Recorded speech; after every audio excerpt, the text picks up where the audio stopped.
नमस्कार। Reasoning subject की अपन बात कर रहे थे।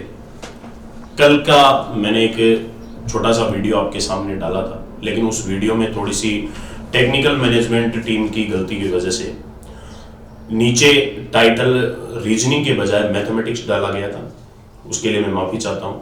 और दूसरा, उसमें थोड़ी सी वॉइस प्रॉब्लम भी थी, जो आज उसका समाधान कर दिया गया है। आगे से आपके सामने ऐसी कोई क्लियरिटी में या फिर वॉइस में कोई समस्या नहीं आएगी। कल अपन रीजनिंग के सबसे पहले टॉपिक कैलेंडर के बारे में बात कर रहे थे। आज उसी टॉपिक को कंटिन्यू करते हैं, लेकिन कल जो कुछ पढ़ाया था उसमें कंपटीशन के पॉइंट ऑफ व्यू से कौन कौन से इंपॉर्टेंट क्वेश्चंस बन सकते हैं, एक बार के लिए मैं वो वापस आपको रिवाइज करवा रहा हूँ। 2 मिनट के लिए आप ध्यान से सुने, ताकि कल वाला आपका रिवाइज भी हो जाए, आपको ये भी समझ में आ जाए कि कितना अपने समझ में आ गया था और कहां तक का चैप्टर हो चुका था। देखिए, कैलेंडर पर बात कर रहे थे। कैलेंडर का निर्माण रोम देश की देन है। रोम के जिस किसी दार्शनिक या जिस महान व्यक्तित्व ने इसका निर्माण किया था, उनका नाम था पोप ग्रेगरी। और इन्होंने जीसस क्राइस्ट नामक राजकुमार या जीसस क्राइस्ट नामक महान दार्शनिक के जन्म दिवस के ऊपर उपलक्ष्य में इस कैलेंडर की उद्घोषणा की थी। और कैलेंडर में अपन दिन, महीने, वर्ष, शताब्दी और वार के बारे में पढ़ते हैं, जिसमें कैलेंडर की प्रथम तारीख 1 जनवरी रखी गई। और इस 1 जनवरी को शॉर्ट में 1 AD भी कहा जाता है। और यह क्वेश्चन राजस्थान पुलिस में पूछा जा चुका है कि 1 AD को क्या वार था। तो 1 AD को वार था, और इसका प्रथम वार आप सभी को पता है रखा गया सोमवार। कैलेंडर का प्रथम दिन, प्रथम तारीख रखी गई 1 जनवरी या 1 AD, और प्रथम वार रखा गया सोमवार। और कैलेंडर की शुरुआत सोमवार से होने के कारण ही इस सोमवार को उत्पत्ति वार के नाम से भी जाना जाता है। इसके बाद में अपनी बात हुई थी सबसे पहले वार के बारे में। देखिए, वार 7 होते हैं। उनमें 7 वारों के व्यवस्थित समूह को कहा जाता है सप्ताह, और 7 वारों के अव्यवस्थित समूह को कहा जाता है हफ्ता। 7 वारों का व्यवस्थित समूह एक सप्ताह तभी कहलाता है जब उसकी शुरुआत रविवार से होकर शनिवार तक चले। रविवार से शनिवार तक के 7 वारों के समूह को सप्ताह कहा जाएगा। इसके अलावा अन्य कोई भी 7 दिन या 7 वारों के समूह को सप्ताह न कहकर हफ्ता कहा जाएगा। यह बात अपने बीच कल हो चुकी थी। और सप्ताह का प्रारंभ रविवार से होने के कारण ही इस रविवार को आधारवार के नाम से भी जाना जाता है। यहां से 2 क्वेश्चन निकल के आते हैं। उत्पत्तिवार के नाम से सोमवार को जाना जाता है, आधारवार के नाम से रविवार को जाना जाता है। इसके बाद में मैंने आपको बताया था कि दिन के बारे में अपनी बात हुई थी। एक दिन, जब पृथ्वी अपनी अक्ष पर एक चक्कर पूरा करती है तो एक दिन का निर्माण करती है। और एक दिन में कुल पोप ग्रेगरी द्वारा बनाए गए कैलेंडर में एक दिन में 24 घंटे बताए गए हैं, लेकिन सौर वर्ष के अनुसार एक दिन में 23 घंटे 56 मिनट और 48 सेकंड का समय होता है। और ये जो त्रुटि होती है, ये त्रुटि आगे जाकर निकल भी जाती है। पोप ग्रेगरी द्वारा बनाया गया कैलेंडर प्रत्येक प्रकार की कसौटियों में खरा उतरा है। इसीलिए इस कैलेंडर को आज राष्ट्रीय कैलेंडर के तौर पर माना जाता है, और इसे राष्ट्रीय स्तर पर स्वीकृति, अंतरराष्ट्रीय स्तर पर स्वीकृति दे दी गई है। आज प्रत्येक देश इस कैलेंडर की पालना करता है। दिन के बारे में अपनी बात हो चुकी थी। प्रत्येक 3 घंटे का समूह एक पहर कहलाता है। एक दिन में 24 घंटे होने के कारण ही उसमें 8 पहर माने जाते हैं, जिसमें 12 घंटे उजाले के और 12 घंटे जो अंधेरे के होते हैं, उनमें 12 घंटे उजाले के कहलाते हैं दिवस। याद रखना, दिन नहीं दिवस। और अंधेरे के जो होते हैं वो कहलाते हैं रात्रि। अब आज अपन आगे इसको स्टार्ट करते हैं। दिन के बाद में आज अपन बात कर रहे थे महीने के बारे में।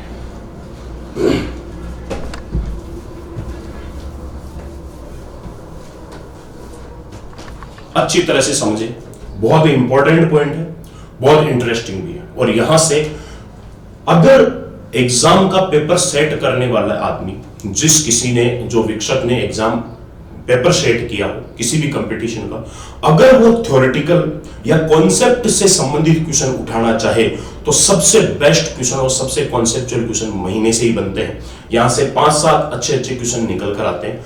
वो क्वेश्चन आप तभी अटेम्प्ट कर पाओगे लास्ट में, जब ये पॉइंट पूरा हो जाएगा। इसके बाद में वो सारे के सारे क्वेश्चन मैं यहाँ बोर्ड पे लिखूंगा, आप उनको हल करने की कोशिश करना, नहीं तो कल की क्लास में मैं उनके सभी क्वेश्चनों को सॉल्व करवाऊंगा।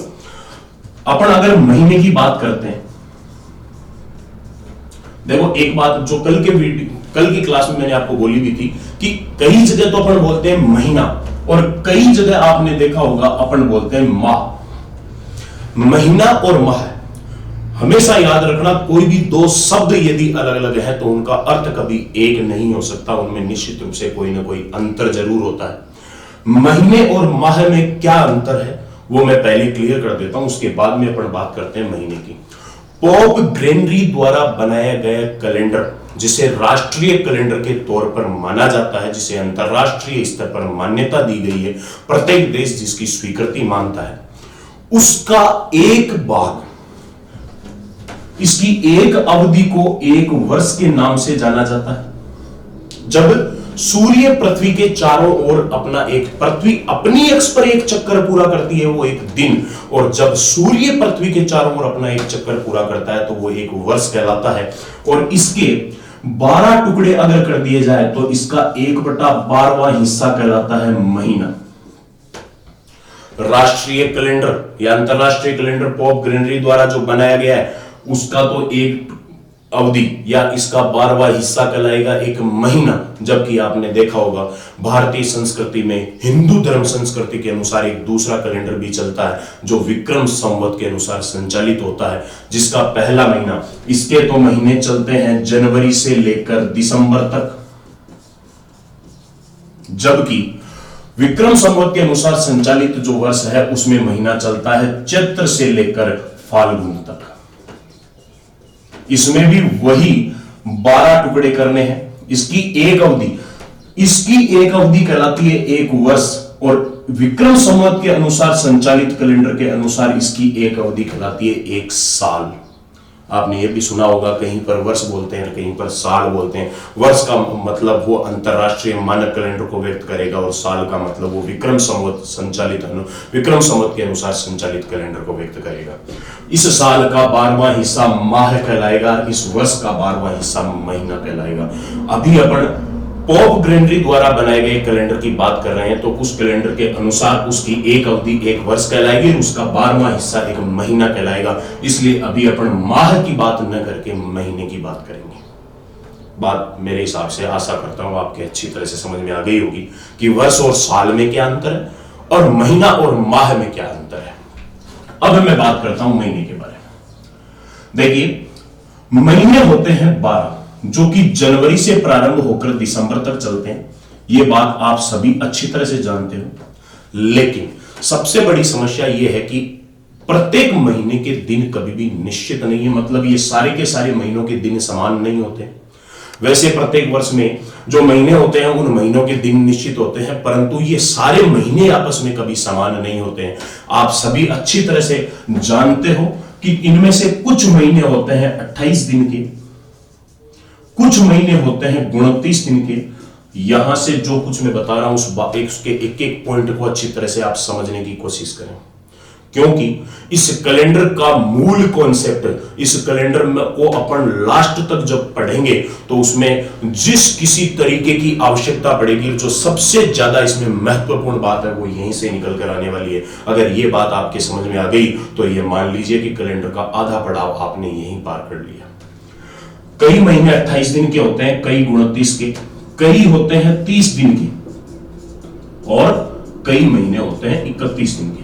टोटल महीने तो वही 12 होने हैं, लेकिन उन 12 महीनों के दिन अलग अलग होते हैं, जिनमें आप अच्छी तरह से जानते हो कि इनमें 28 और 29 दिन का तो केवल एक ही महीना होता है और वो महीना है फरवरी। फरवरी एक ऐसा महीना है जिसके दिन प्रत्येक वर्ष में निश्चित नहीं होते हैं। इनमें से फरवरी कई वर्षों में तो 28 दिन की आती है, कई वर्षों में 29 दिन की आती है। इसी के बारे में अपन विस्तृत बात करेंगे कि कब तो 28 की आएगी, कब 29 की आएगी। एक बार के लिए 30 और 31 दिन वाले महीने देख लेते हैं। टोटल 12 महीने, उन 12 में से फरवरी महीना 28 या 29 दिन का होता है, बाकी महीने बच गए 11। 11 में से 30 दिन के महीने केवल 4 ही होते हैं, बाकी के बचे हुए 7 महीने 31 दिन के होते हैं, जिनमें आपने ये शायद ये टेक्निक सभी ने सीखी होगी कि इसमें ऊपर वाले जो ये अंश है ये 31 दिन वाले महीने को व्यक्त करता है और ये खड्डा 30 दिन वाले महीने को व्यक्त करता है। इसके आधार पर 30 दिन का सबसे पहला महीना होता है अप्रैल, उसके बाद में जून, उसके बाद सितंबर और उसके बाद नवंबर। ये 4 महीने 30 दिन के होते हैं। फरवरी 28 या 29 दिन का होता है। बाकी के जो 7 महीने हैं वो 31 दिन के होते हैं। जनवरी, मार्च, मई, जुलाई, अगस्त, अक्टूबर और दिसंबर। ये 7 ऐसे महीने हैं जो कि 31 दिन के होते हैं। कुल 12 महीने हो गए। ये 12 महीने में कौन कौन सा महीना कितने कितने दिन का होता है, ये बात मैंने आपको बता दी। अब आप इस पर ध्यान दीजिए। ये सारे के सारे महीनों के प्रत्येक वर्ष में दिन फिक्स हैं। इन सारे के सारे महीनों के प्रत्येक वर्ष में दिन फिक्स है। केवल और केवल संभावित दिन है फरवरी के। फरवरी एक ऐसा महीना है जो कि कई वर्षों में आएगा 28 दिन का और कई वर्षों में आएगा 29 दिन का। इसके पीछे का कारण क्या है वो भी मैं आपको विस्तृत रूप से समझाऊंगा कि 28 और 29 दिन का ही क्यों आता है, एक दिन इसका क्यों बढ़ता है, इसके पीछे का कारण क्या है। लेकिन उससे पहले अपन इस बात को थोड़ा सा आगे बढ़ाते हैं। देखिए, बात अपन फरवरी महीने की करते हैं। प्रत्येक लगातार 3 वर्षों तक अगर अपन बात करें तो लगातार 3 वर्षों तक फरवरी महीना आता है 28 दिन का। और जैसे ही 3 वर्षों बाद में चौथा वर्ष आता है, उस चौथे वर्ष में फरवरी महीना 29 दिन का आता है। ये चाहे किसी भी स्थिति में, किसी भी साल में, किसी भी शताब्दी में, किसी भी वर्ष की बात क्यों ना हो, 3 वर्षों तक फरवरी महीना 28 दिन का आएगा, चौथे वर्ष में 29 दिन का आएगा। इसीलिए कहा जाता है कि फरवरी महीना 29 दिन का प्रत्येक 4 वर्ष के अंतराल से आता है। फिर वह बता देता हूं 4 वर्ष के अंतराल से ही क्यों आता है, इसके पीछे का कारण क्या है, यह भी मैं आपको बताऊंगा। फिलहाल अपन इसको वापस आगे बढ़ाते हैं। 3 वर्षों तक लगातार 28 दिन का आता है और चौथे वर्ष में फरवरी महीना 29 दिन का आता है। इसीलिए किसी भी सन में आपको कोई सन दे दी जाए, उस सन में अगर आपको पता लगाना हो कि इसमें फरवरी महीना कितने दिन का है, 28 दिन का है या 29 दिन का है, अगर आपको इसका पता लगाना है तो 4 वर्ष के अंतराल से फरवरी, अभी ये अगर 29 दिन का आ गया तो अब वापस 3 साल तक 28 का आएगा, फिर चौथी साल में ये 29 दिन का आएगा। इसीलिए फरवरी महीने के 28वें और 29वें दिन का पता लगाने के लिए कौन सी साल में, कौन से वर्ष में फरवरी महीना 28 का होगा और कौन से में 29 का होगा, इसका पता लगाने के लिए दी गई सन में अपन 4 का भाग देते हैं। 4 का भाग क्यों दे रहे हैं, क्योंकि 29 फरवरी 4 साल के अंतराल से ही आती है। 4 वर्षों के बीच में कभी 29 फरवरी नहीं आएगी, 4 वर्ष पहले कभी नहीं आएगी। इसीलिए अपन सन में 4 का भाग देते हैं। अगर किसी सन में 4 का पूरा पूरा भाग चला जाए तो फरवरी महीना 29 दिन का होगा, और अगर किसी सन में 4 का भाग नहीं जाए तो उस स्थिति में फरवरी महीना 28 दिन का होगा। ये वाली कंडीशन, ये शर्त केवल फरवरी महीने पर ही लागू होती है, बाकी अन्य किसी भी महीने पर नहीं होती। क्यों? क्योंकि एक फरवरी महीना ही ऐसा होता है जिसके दिन निश्चित नहीं होते। कभी कई बार 28 का, कई बार 29 का होता है। किसी भी सन में 4 का भाग देने पर अगर भाग चला गया तो 29 का, और अगर भाग नहीं गया तो वो 28 दिन का माना जाएगा। जैसे 2, 4, 5 उदाहरण लेकर अगर हम बात करें, मैंने सबसे पहले उदाहरण रख दिया, अभी लेटेस्ट में 2020 चल रहा है। 2020 एक सन है। अगर इस सन में फरवरी महीने के 28 या 29वें दिन का पता लगाना है तो आप इस सन में भाग देंगे 4 का। अब 2 तरीके होते हैं 4 का भाग देने के, या तो पूरी संख्या में 4 का भाग दिया जाए, या फिर गणित के नियमों का फायदा उठाकर उस नियम के अनुसार 4 का भाग दिया जाए ताकि समय की बचत हो जाए। गणितीय नियम, विभाज्यता के नियम ये कहते हैं कि किसी भी संख्या में अगर आपको 4 का भाग देना है तो पूरी संख्या में भाग देने की आवश्यकता नहीं है, उस संख्या के प्रथम 2 अंकों में आप भाग दे दीजिए। अगर किसी संख्या के शुरू के 2 अंकों में 4 का भाग जा रहा है तो पूरी संख्या में भी जाएगा, और अगर 2 अंकों में नहीं जा रहा तो संख्या में भी नहीं जाएगा। मतलब इस संख्या के प्रारंभिक 2 अंकों से बनी हुई संख्या हो गई 20। आप पूरी संख्या में भाग मत दीजिए, केवल 20 में 4 का भाग दे दीजिए। 20 में 4 का भाग जा रहा है, इसका मतलब 2020 में फरवरी महीना 29 दिन का आया था। जैसे बात करें अपन 1768, 1768 एक सन है, इसमें अपन भाग देंगे 4 का। 4 का भाग पूरे में देने की जरूरत नहीं है, केवल शुरू के 2 अंकों से बनी हुई संख्या में दे दीजिए। 68 में 4 का पूरा पूरा भाग जाता है, भाग पूरा पूरा जाता है, इसका मतलब इसमें भी फरवरी महीना 29 दिन का होगा। अगर अपन बात करें 1994 की, 1994 भी एक सन है। इस सन में फरवरी महीना 28 या 29 दिन का होगा। अगर ये आपको देखना है तो इसमें भाग दीजिए 4 का। 4 का भाग पूरी संख्या में देने की आवश्यकता नहीं है, केवल 94 में दे दे।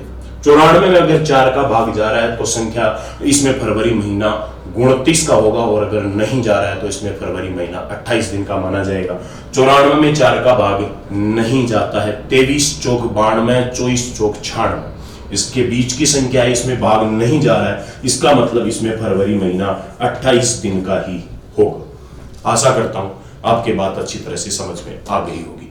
किसी भी सन में फरवरी महीने के 28वें या 29वें दिन का पता लगाने के लिए उस सन में 4 का भाग दिया जाता है। 4 का भाग क्यों देते हैं? क्योंकि फरवरी महीना 29 दिन का 4 साल के अंतराल से आता है।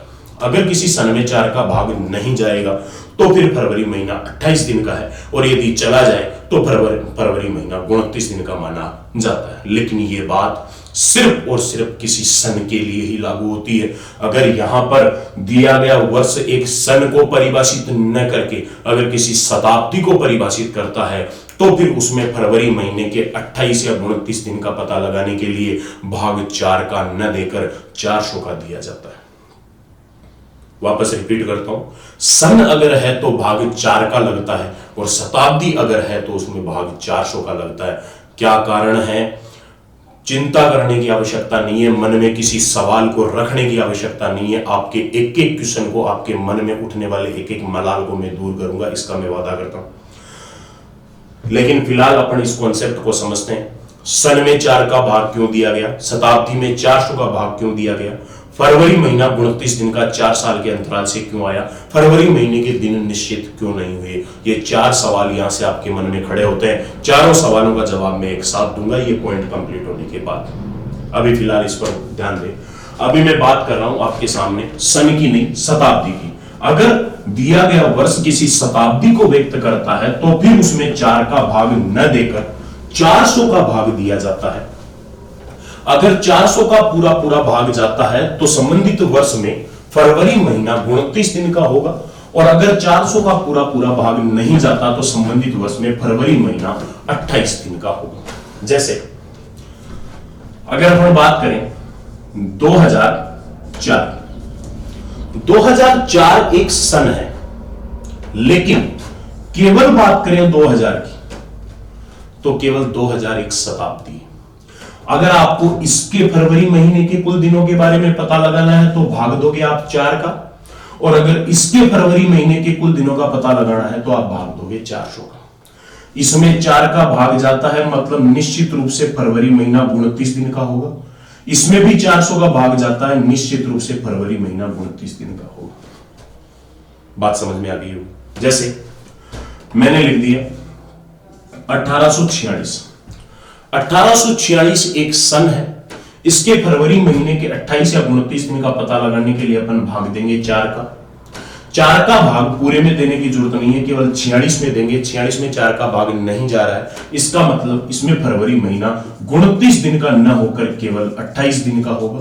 लेकिन मैं बात करूं केवल 1800, तो 1800 एक सन नहीं, एक शताब्दी है। अगर आप इसमें भूल से 4 का भाग दे दोगे तो गलत कर दो। क्यों? क्योंकि अगर आप इसमें 4 का भाग दोगे तो किसी भी शताब्दी या 100 के गुणज में 4 का पूरा पूरा भाग हमेशा जाता है, लेकिन ये शताब्दी होने के कारण इसमें भाग 4 का नहीं 400 का दिया जाएगा। 400 का भाग 1800 में नहीं जा रहा है, मतलब इसमें भी फरवरी महीना 28 दिन का ही होगा।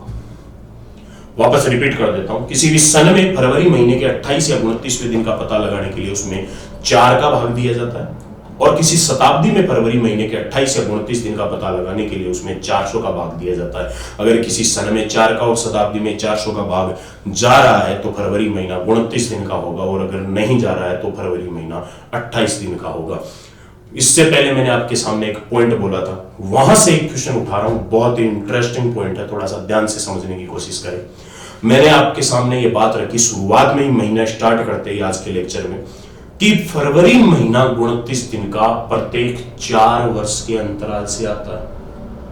फरवरी महीना 29 दिन का प्रत्येक 4 वर्ष के अंतराल से आता है। अब यहां से मेरा आपको एक सवाल है, थोड़ा सा अपने माइंड को शार्प करें, सोचने की बुद्धि को प्रखर करें, थोड़ी तीक्ष्ण करें और मेरी बात को समझने की कोशिश करें। मेरा सवाल यह है कि फरवरी महीना 29 दिन का 4 साल के अंतराल से आता है। मेरा आपसे अब वापस प्रत्युत्तर में क्वेश्चन यह है, क्या कभी ऐसा भी संभव है जब फरवरी महीना 29 दिन का 4 साल से नहीं आकर 8 साल से आ जाए? सवाल मेरा यह है, क्या कभी ऐसा भी संभव है जब फरवरी महीना 29 दिन का 4 साल से नहीं आकर 8 साल से आ जाए? एकाएक इस प्रकार का नया क्वेश्चन सुनने पर लगभग 90% कैंडिडेट इस क्वेश्चन का आंसर बिना सोचे समझे डायरेक्ट कहेंगे नहीं, ऐसा कभी संभव नहीं है, फरवरी महीना 29 दिन का 4 साल से ही आएगा। लेकिन थोड़ा सा अगर अपन इसके बारे में सोच विचार करें तो शायद क्वेश्चन का आंसर बदल सकता है। वापस आप इस पर ध्यान दें, किसी भी सन में फरवरी महीने के 29वें दिन का पता लगाने के लिए उसमें भाग दिया जाता है 4 का और शताब्दी में दिया जाता है 400 का। स्थिति को क्लियर करने के लिए आपके सामने 2 उदाहरण रखता हूं। दोनों उदाहरणों से आपके बात अच्छी तरह से समझ में आ जाएगी, क्लियर हो जाएगी। आप ये देखिए, मान लेते हैं एक बच्चा है जिसका जन्म हुआ है 29 फरवरी 1996 और एक दूसरा बच्चा है जिसका जन्म हुआ है 29 फरवरी 1796। दोनों ही बच्चों का जन्म 29 फरवरी को हुआ है और ये दोनों ही जो सन है, इन सन में 4 का भाग देने पर पूरा भाग जा रहा है, मतलब इनमें फरवरी महीना 29 दिन का होगा। इसमें कोई संशय नहीं है, दोनों लिखी गई तारीखें बिल्कुल सही है। एक बच्चे का जन्म 29 फरवरी 1996 को हुआ, एक बच्चे का जन्म 29 फरवरी 1796 को हुआ। मेरा आपसे सवाल ये है कि ये वाला बच्चा अपना पहला जन्मदिन कितने वर्ष बाद मनाएगा और ये वाला बच्चा अपना पहला जन्मदिन कितने वर्ष बाद मनाएगा? दोनों सवाल सुनने में एक जैसे लगते हैं, लेकिन जब अपन इनको हल करने के लिए बैठते हैं तो दोनों के उत्तर अलग अलग प्राप्त होते हैं। देखिए, बात 29 फरवरी की हो रही है। अगर अकेली 29 फरवरी के अलावा बाकी किसी भी तारीख की बात की जाती तो इसके अलावा प्रत्येक तारीख साल में एक बार तो आती है, मतलब सोच विचार करने की जरूरत नहीं पड़ती। अगर इसके अलावा कोई तारीख 28 फरवरी भी लिखी हुई होती तो 1996 के बाद में वो बच्चा 1997 को अपना पहला जन्मदिन मनाता। लेकिन बदकिस्मती से या खुशकिस्मती कह सकते हो आप, क्योंकि ऐसे आदमी पूरी दुनिया में बहुत कम है जिनका जन्म 29 फरवरी को हुआ है, लेकिन जहां पर बात उनके जन्मदिन मनाने की आती है वहां पर थोड़ा सा एक दुख का विषय है कि वो अपना जन्मदिन 4 साल से मना पाते हैं। 3 साल तक तो उनको इंतजार ही नहीं करना पड़ता कि मेरा जन्मदिन आएगा, दूसरों के जन्मदिन देखकर ही खुश होना पड़ता है। लेकिन जब अपने जन्मदिन की बात आती है तो फिर वो भी 4 साल बाद में आता है। और अभी ये क्वेश्चन कंप्लीट होने के बाद में आपके मन में एक विचार और भी आएगा कि इसमें भी वो बच्चे जिनका जन्म किसी इस प्रकार की घड़ी में हुआ हो, उनका जन्मदिन 4 साल से भी नहीं आता, उनको 8 साल भी इंतजार करना पड़ सकता है। यहां पर बात 29 फरवरी की हो रही है, 1996। एक बात तो क्लियर होगी कि 1996 के बाद में अगर अपन वापस 29 फरवरी की बात करें तो 4 साल तो इंतजार ही नहीं करेंगे, 3 साल के बाद में ही देखेंगे कि 29 फरवरी आएगी। ना तो 1997 में आएगी, ना 98 में आएगी, ना 99 में आएगी। आएगी तो 4 साल बाद आएगी और 4 साल बाद में हो जाएगा 2000। 1996 के 4 साल बाद 2000 होगा। 2000 देखते ही आपके बाद मेरे हिसाब से समझ में आ गई होगी कि एक सन नहीं, एक शताब्दी है। और शताब्दी में फरवरी महीने के 28 और 29 दिन का पता लगाने के लिए भाग दिया जाता है 400 का। गनीमत यह है 2000 में 400 का भाग जा रहा है, कोई दिक्कत नहीं, पूरा भाग जा रहा है। और अगर भाग जा रहा है तो इसका मतलब इसमें फरवरी महीना 29 दिन का होगा, इसमें 29 फरवरी आएगी। यहां कोई समस्या नहीं है। ये बच्चा जो है, जो 29 फरवरी 1996 को पैदा हुआ है, ये 4 वर्ष बाद अपना पहला जन्मदिन मनाएगा, कोई दिक्कत नहीं। अब बात करते हैं, ये बच्चा 29 फरवरी 1796 को पैदा हुआ है, 4 साल तक तो ये भी इंतजार नहीं करेगा। अगर केक वाले को ऑर्डर भी देना होगा तो ये 4 साल बाद ही देगा, 3 साल तक तो क्यों देगा, आएगा ही नहीं। 1796 के 4 साल बाद होगा 1800। बात वापस वहीं आ जाती है, 1796 एक सन था, लेकिन 4 साल बाद की अगर अपन बात करें तो ये सन नहीं, एक शताब्दी है।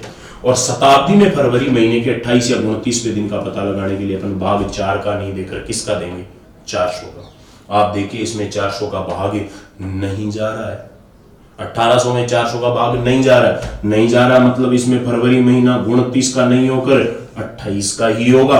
28 फरवरी के बाद अगला दिन 29 फरवरी नहीं आकर सीधा 1 मार्च आएगा, मतलब ये अपने जन्मदिन का इंतजार करता ही रह जाएगा। 4 साल बाद इसका जन्मदिन नहीं आएगा।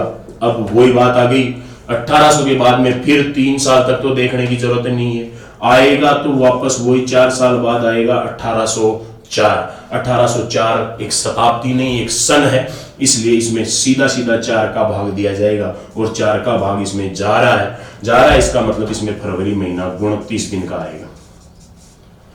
तो जो बच्चा 29 फरवरी 1796 को पैदा हुआ था, उसका पहला जन्मदिन 4 वर्ष बाद नहीं 8 वर्ष बाद आया है।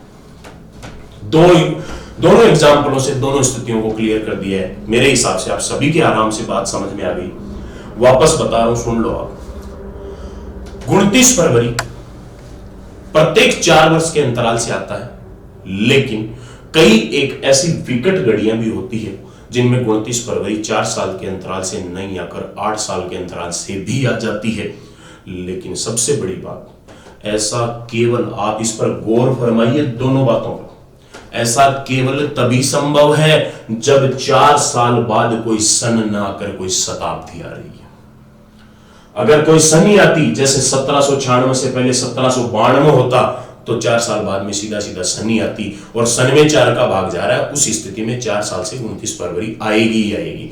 लेकिन अगर 29 फरवरी 4 साल से नहीं आ रही है, 8 साल से आ रही है, तो निश्चित रूप से उसके बीच में 4 साल बाद में कोई शताब्दी वाला वर्ष आ रहा है, और शताब्दी वाला वर्ष भी वो है जिसमें 400 का भाग नहीं जा रहा है, क्योंकि 4 साल बाद जिस शताब्दी में 400 का भाग जा रहा है उसमें तो 29 फरवरी 4 वर्ष बाद ही आ रही है। लेकिन जिस शताब्दी में 400 का भाग नहीं जा रहा है, उस स्थिति में 29 फरवरी 4 साल से नहीं आकर 8 साल से आ रही है। इसलिए फरवरी महीना 29 दिन का 4 साल से आता है, लेकिन कई ऐसी स्थितियां होती है जिसमें फरवरी महीना 29 दिन का 4 साल से नहीं आकर 8 साल से भी आता है। और ऐसा तभी संभव है जब बीच में 4 साल बाद कोई शताब्दी वाला वर्ष आ जाता है। बात एकदम साफ सुथरी क्लियर है।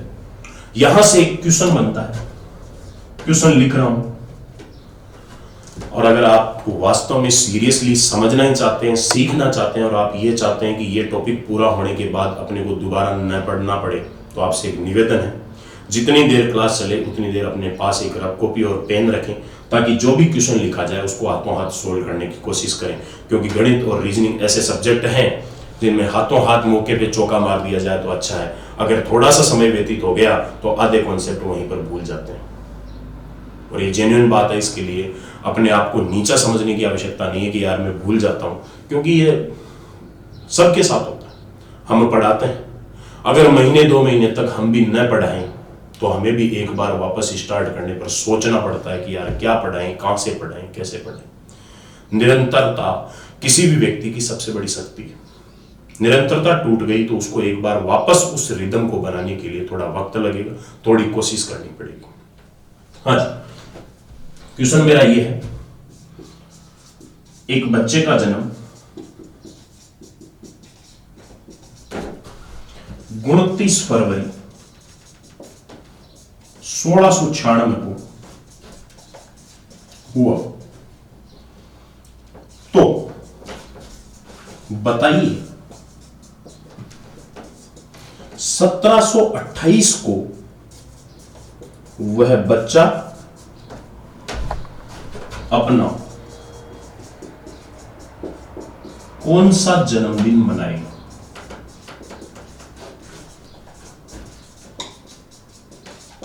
यह सवाल है। एक बच्चे का जन्म 29 फरवरी 1696 को हुआ, तो बताइए 1728 को वह बच्चा अपना कौन सा जन्मदिन मनाएगा? क्वेश्चन को आप नोट कर लीजिए अपनी रफ कॉपी में। आज केवल इस क्वेश्चन को मैं आपको सोल्व करने के लिए दे रहा हूं, कल मैं इसको सोल्व करवाऊंगा। तब तक के लिए आपके पास वक्त है, आप सोच सकते हो, विचार कर सकते हो कि इसका आंसर क्या होगा। मैं मेरे लेक्चर को आगे बढ़ाता हूं। यह तो बात हो गई इसकी, लेकिन अब इसमें एक क्वेश्चन और भी आता है। अगर मान लो, अगर आपको यह पूछा जाए कि क्या 4 साल से ना आकर 8 साल से आ सकता है, तो आपकी बात समझ में आ गई, बिल्कुल आ सकता है। अगर बीच में 4 साल बाद कोई शताब्दी वाला वर्ष आ जाए, तो उस स्थिति में फरवरी महीना 29 दिन का 4 साल से नहीं आकर 8 साल से भी आ जाता है। लेकिन दूसरा सवाल मेरा यह है कि जिस दिन से कैलेंडर बढ़ा है उस दिन से लेकर आज तक अगर क्वेश्चन इस प्रकार पूछ लिया जाए कि आज तक ऐसा कुल कितनी बार हो चुका है जब फरवरी महीना 29 दिन का 4 साल से नहीं आकर 8 साल से आया, इसी का दूसरा क्वेश्चन, इसी पॉइंट पर आधारित दूसरा सवाल जो कंपटीशन में पूछा जा सकता है। देखिए, थ्योरी पढ़ना आसान है, थ्योरी को समझना आसान है, लेकिन सबसे मुश्किल काम है उस पर बनने वाले क्वेश्चन बनाना या उन क्वेश्चनों को समझना। सबसे मुश्किल बात ये, जो चीज मैं बता रहा हूं वो आपके आराम से समझ में आ जाएगी, लेकिन यहां से क्वेश्चन कैसा पूछा जा सकता है और उस क्वेश्चन को सोल्व कैसे करना है वो सबसे बड़ी बात है। और वो जिस दिन आप सीख जाओगे उस दिन आपको कंपटीशन में सिलेक्ट होने से कोई नहीं रोक सकता, और उसके लिए चाहिए निरंतर अभ्यास। हाँ जी, क्वेश्चन मेरा यह था कि कैलेंडर बनने के बाद आज तक ऐसा कुल कितनी बार हो चुका है जब फरवरी महीना 29 दिन का 4 साल से ना आकर 8 साल से आया है।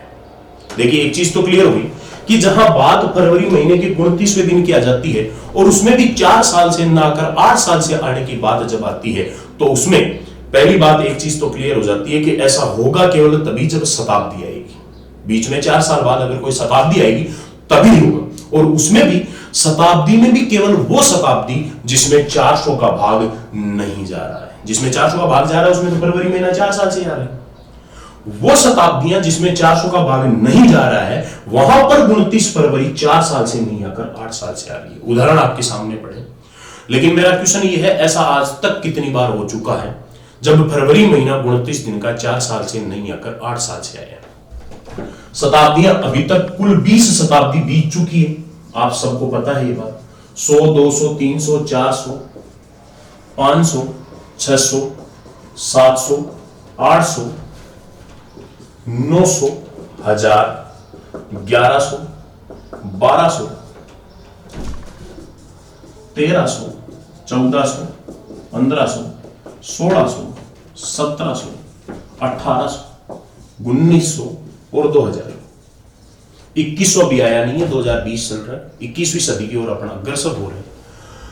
इनमें से वो शताब्दियां जिनमें 400 का भाग नहीं जा रहा है उन शताब्दियों में फरवरी महीना 28 दिन का आएगा, 29 दिन का नहीं आएगा। या फरवरी महीने का 29वां दिन 4 साल से नहीं आकर 8 साल से आएगा। इनमें 400 का भाग इसमें जा रहा है, इसमें जा रहा है, इसमें जा रहा है, इसमें जा रहा है और इसमें जा रहा है।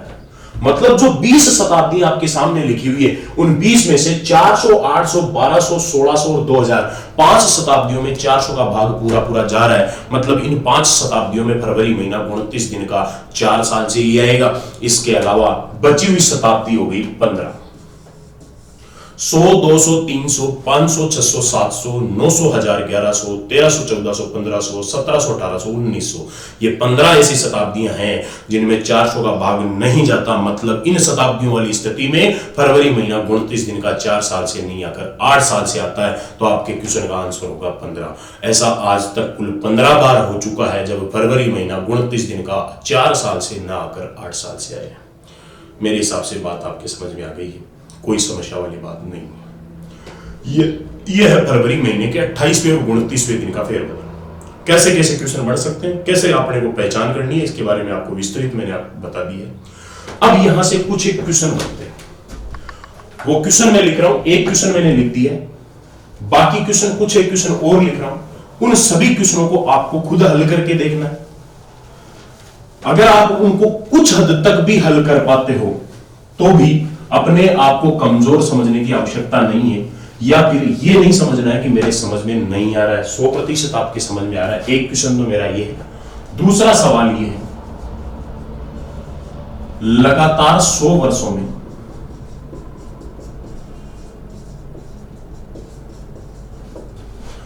उनतीस फरवरी कितनी बार आएगी?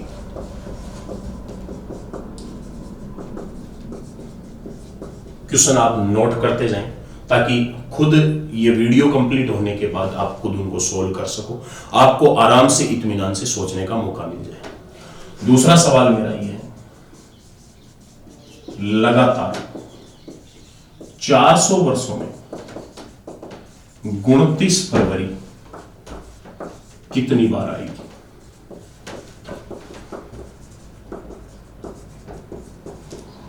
तीसरा सवाल मेरा ये है, लगातार 300 वर्षों में 29 तारीख कितनी बार आएगी?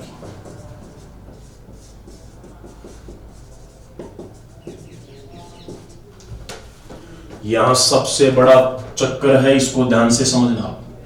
यहां 29 फरवरी के बारे में पूछ रहा है, यहां 29 तारीख के बारे में पूछ रहा है। ये बातें अभी पढ़ाने पर तो अच्छी तरह से समझ में आ जाती है, लेकिन इस प्रकार का सवाल जब एग्जाम में आता है तो जो डाटा अपने को दिख रहे हैं वो दिखते हुए भी अपन उनको सही समझ नहीं पाते। मान लो आप सपोज करो एक बार के लिए अपने आप को इमेजिन करके देखना कि आपने ये क्वेश्चन पढ़ा है, ये क्वेश्चन पढ़ा है और इन क्वेश्चनों को आपने 10-20 बार सोल्व कर लिया, लेकिन इस प्रकार का क्वेश्चन आपने कभी भी नहीं पढ़ा। अब आप इस क्वेश्चन को एक बार के लिए भूल जाएं और सपोज करें कि अपने एग्जाम हॉल में बैठे हैं और एग्जाम हॉल में अपने सामने इसी लैंग्वेज से संबंधित क्वेश्चन आया है, लेकिन क्वेश्चन ये पूछ लिया गया, क्वेश्चन पूछा लगातार 300 वर्षों में 29 तारीख कितनी बार आएगी। जहां पर बात इस प्रकार की सेम लैंग्वेज की आती है तो सेम लैंग्वेज की बात आती है अपने डायरेक्ट दिमाग में ये क्वेश्चन आता है और अपन 29 तारीख लिखी हुई है, उसके बावजूद भी, ये लिखा होने के बावजूद भी अपना दिमाग इसको 29 तारीख न पढ़कर 29 फरवरी ही पढ़ता है और अपने को उस सवाल का आंसर आते हुए भी जल्दबाजी में या अपने अभ्यास के आधार पर, अपने कॉन्फिडेंस के आधार पर अपन उस क्वेश्चन को गलत करके आ जाते हैं। देखिए, आत्मविश्वास होना बहुत अच्छी बात है, कॉन्फिडेंस होना चाहिए अपने आप पर, लेकिन कभी ओवर कॉन्फिडेंस नहीं होना चाहिए। कभी किसी भी टॉपिक में ये नहीं होना चाहिए कि ये टॉपिक तो मुझे पूरा आता है, कभी ये नहीं होना चाहिए कि इस टॉपिक का क्वेश्चन तो मैं कभी गलत कर ही नहीं सकता। क्योंकि एक बात मेरी हमेशा याद रखना, पूर्णतया पारंगत कोई नहीं है। भगवान भी पूर्णतया पारंगत नहीं होते, उनमें भी कहीं ना कहीं कुछ ना कुछ कमियां जरूर होती है। अगर रावण को मारने के लिए या रावण को वध करने के लिए भगवान राम के सहायता सारे के सारे देवता गण नहीं करते या विभीषण उनके सारे के सारे गुप्त बातें उनको नहीं बताता तो शायद रावण का वध नहीं होता। जबकि भगवान राम तो विष्णु के अवतार थे, उनको तो सब कुछ पता था। उसके बावजूद भी कुछ एक चीजें ऐसी होती है जो सभी को पता नहीं होती है। इसलिए कभी भी ओवर कॉन्फिडेंस में नहीं आए। ओवर कॉन्फिडेंस में आदमी हमेशा लापरवाही करता है और वो गलती 100% करके आता है। आपको अगर सेलेक्ट ही होना है, इंसान में टैलेंट होना चाहिए, बहुत अच्छी बात है, लेकिन उस टैलेंट पर कभी घमंड नहीं होना चाहिए, क्योंकि ये सरस्वती मां का आशीर्वाद है। सरस्वती मां के आशीर्वाद के जितना आप आदर और सम्मान करोगे उतना आपके लिए अच्छा है। विद्या बांटने पर बढ़ती है। अगर जिस प्रकार से कीचड़ होता है, उस कीचड़ को आप, या पानी है उसको पड़ा रहने दो, उसको बाहर निकासी के लिए कोई रास्ता नहीं है, तो धीरे धीरे उसमें गंदगी या गंद आने लग जाती है। उसी प्रकार दिमाग भी है, जितना यूज करोगे उतना बढ़ेगा, जितना शेयर करोगे उतना ही आपके साथ बढ़ने वाला है। चौथा क्वेश्चन मेरा ये है, लगातार 300 वर्षों में 29 तारीख कितनी आएगी, कितनी बार आएगी। चौथा क्वेश्चन मेरा ये है, लगातार 500 वर्षों में 29 तारीख कितनी बार आएगी।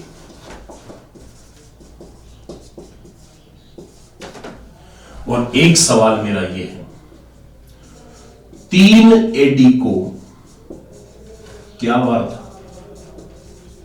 ये कुछ एक नॉर्मल से क्वेश्चंस मैंने आपके सामने लिखे हैं। 6 सवाल हैं। इन 6 सवाल को अगर आप हल कर लोगे तो यहां तक का जो मैंने पढ़ाया है वो सारा आपके अच्छी तरह से समझ में आ जाएगा। और यहां तक जो पढ़ाया उस पर बनने वाले सारे क्वेश्चन मैंने आपके सामने लिख दिए। इतना विश्वास कीजिए, इसके अलावा और कोई क्वेश्चन बनने का चांस नहीं बनता है। आप इन क्वेश्चनों को नोट कर लीजिए और नोट करने के बाद इनको खुद हल करने की कोशिश करें। सारे के सारे क्वेश्चन अगर सही ना हो तो भी अपने आप को कमजोर नहीं समझें, क्योंकि शुरुआत में जब अपन शुरू करते हैं किसी भी कार्य को तो शुरू करते ही अपन उसमें पारंगत हो जाएंगे, कोई जरूरी नहीं है। बच्चा पैदा होने के बाद जब चलना सीखता है तो कई बार गिरता है, लड़खड़ाता है, लेकिन धीरे धीरे जब वो अभ्यास करता रहता है तो चलने भी लग जाता है, लड़खड़ाना भी बंद हो जाता है। मतलब उसको अपने आप पर आत्मविश्वास हो जाता है। प्रैक्टिस करोगे, अभ्यास करोगे, आत्मविश्वास होगा और वो आत्मविश्वास ही आपको आपकी सफलता तक ले जाएगा। धन्यवाद।